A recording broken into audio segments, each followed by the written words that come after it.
I got a really good email. One thing I've never thought about is, where did ninjas learn to act? Where did Shinobi no Mono learn to play out a disguise? And it's a question that none of us have ever really asked before. So my name's Anthony Cummins. I'm going to talk about this, but I'm the author of the Book of Ninja, the Book of Bushido, etc. My new book is called Zen and the Samurai Sword, and the best way you can help me is to get pre-order that. Pre-orders, they love. Okay, so this email came in and it said, we're talking about the shinobi outfit and the idea that it, some people think it came from the theatre, Japanese theatre, and how that's, to be honest, a bit of a silly idea. And for various reasons, but I've talked about that before. But the question was then is, where did ninjas learn to act? Was it in the theatre?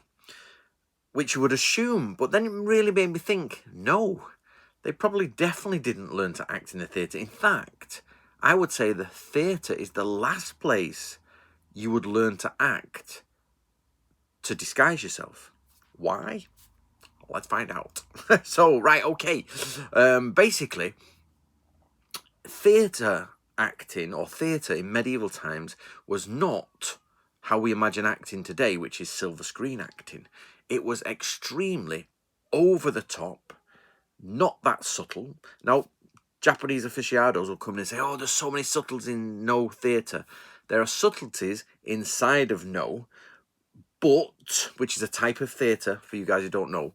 But we're talking about big stares, gestures, grand stances, and like weird eye movements and things like that, and masks going on. And the idea is you're portraying. So if you go to the theatre to learn No, it's like really dramatic. And then kabuki is like, yo, and all this sort of stuff. Then you've got bunraku, the theatre, the puppets and all that. And it doesn't really fit to, okay, you've got to learn how to speak like somebody from Osaka.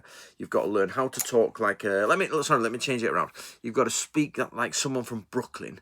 You've got to change it around. You're a bricklayer from Brooklyn and you've got a gambling habit, but you will, you lose quite a lot of money, but you've got a rich uncle who gives you money, so you can lose quite a bit, etc., etc. So people are there to talk to you about money. They're letting bits of information out. You would not learn that in Japanese theatre. You just wouldn't learn it. So where on earth did Shinobi no Mono, ninja, learn disguise skills? I don't mean this. I mean, we know they would have family secrets and family ways. For example, the Shoninki, the True Path of the Ninja, talks about the different makeups you put on and the way you pluck your eyebrows and your hairline and everything, go emaciated and stuff like that.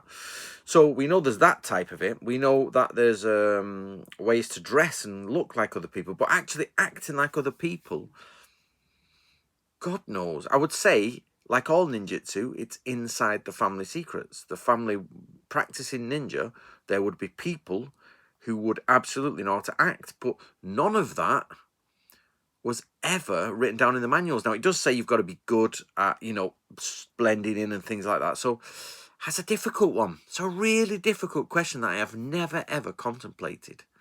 Who taught Shinobi no Mono how to act and blend in with other people with different stuff? Dialects I can understand, but building a secondary profile, a secondary identity on top of your own identity, moving through a strict social class system in a different area, yeah, that's got to be internal, hasn't it? It's got to be internal ninja. But where are all the documents saying, right, if you want to do Osaka, do this. If you want to do Edo, do this. If you want to do blah, blah, do this.